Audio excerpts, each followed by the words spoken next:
Joseph Vijay எனும் நான்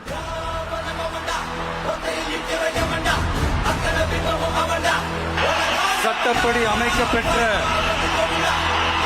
இந்திய அரசியல் அமைப்பின்பால்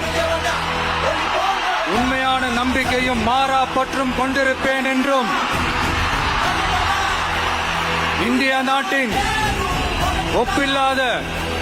முழு முதல் ஆட்சியையும் ஒருமையையும் நிலை நிறுத்துவேன் என்றும் தமிழ்நாட்டு அரசின் முதலமைச்சராக உண்மையாகவும் உளச்சான்றின்படியும் என் கடமைகளை நிறைவேற்றுவேன் என்றும் அரசியல் அமைப்பிற்கும் சட்டத்திற்கும் இணங்க அச்சமும் ஒருதலை சார்பும் இன்றி விருப்பு வெறுப்பை விலக்கி பலதரப்பட்ட மக்கள் அனைவருக்கும் நேர்மையானதை செய்வேன் என்றும் ஆண்டவன் மீது ஆணை